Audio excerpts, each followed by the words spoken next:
ಮಂಕಲು ಸಾದತ್ ನಗರ ನೂರ್ ಮಸೀದ್ ಮಜ್ಲಿಸ್ ನೂರ್ ವಾರ್ಷಿಕ ಮತ್ತು light off Madina ಕಾರ್ಯಕ್ರಮ ನವೆಂಬರ್ 24ರಂದು ನಡೆಯಲಿದೆ ಎಂದು ಸಂಘಟಕರಾದ ಸವಾದ್ ಅನ್ಸಾರಿ ತಿಳಿಸಿದರು. ಅವರು ಮಂಜೇಶ್ವರದಲ್ಲಿ ಸುದ್ದಿಗೋಷ್ಠಿ ನಡೆಸಿ ಮಾಹಿತಿ ನೀಡಿದರು. ಬೆಳಗ್ಗೆ 8:30ಕ್ಕೆ ಧ್ವಜಾರೋಹಣ ನಡೆಯಲಿದೆ. 9 ಗಂಟೆಗೆ ಮದ್ರಸಾ ಮಕ್ಕಳ ಸಾಹಿತ್ಯ ಸ್ಪರ್ಧೆ ನಡೆಯಲಿದೆ. ಲೈಟ್ ಆಫ್ ಮದೀನಾ ಕಾರ್ಯಕ್ರಮದ ಉದ್ಘಾಟನೆ ನಡೆಯಲಿದೆ ಎಂದು ತಿಳಿಸಿದರು.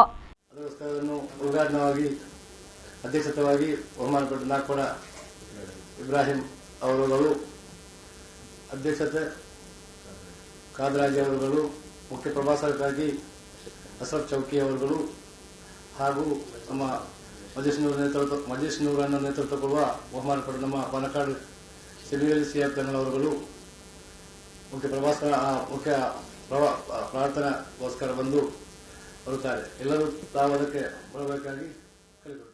ഷംസുദ്ദീൻ ഫൈസിയുടെ നേതൃത്വത്തിൽ മൗലൂദ് സദസ്സും ശേഷം മജ്ലിസുന്നൂറിന്റെ വാർഷികത്തിന് തുടക്കം കുറിക്കുന്നത് ബഹുമാനപ്പെട്ട സയ്യിദ് ജഅഫർ സ്വാദിഖ് തങ്ങളുടെ പ്രാർത്ഥനയോടെ തുടക്കം കുറിക്കുന്ന സ്വാഗതം ഇബ്രാഹിം നാഗ്പാടോടുകൂടെ അധ്യക്ഷൻ ഖാദർ ഹാജിയുടെ അധ്യക്ഷതയിൽ ബഹുമാനപ്പെട്ട സിറാജുദ്ദീൻ ഫൈസി ഉദ്ഘാടനം ചെയ്യുകയാണ്. പ്രസ്തുത പരിപാടിയിൽ MC കമറുദ്ദീൻ MLA സാന്നിധ്യം അറിയിക്കുന്നതോടൊപ്പം മജ്ലിസുന്നൂറിന് നേതൃത്വം നൽകുന്നത് പാണക്കാട് സയ്യിദ് ഷമീർ അലി ശിഹാബ് തങ്ങളാണ്. ഈ പരിപാടിയിൽ മുഖ്യപ്രഭാഷണ കർമ്മം നിർവഹിക്കുന്നത് കേരളത്തിൽ അങ്ങുമിങ്ങും അറിയപ്പെടുന്ന പ്രഭാഷണ മണ്ഡലത്തിലെ ഇതിഹാസം എന്നറിയപ്പെടുന്ന ಅಶ್ರಫ್ ರಹಮಾನಿ ಚೌಕಿ ಅವರುಗಳಾണ്.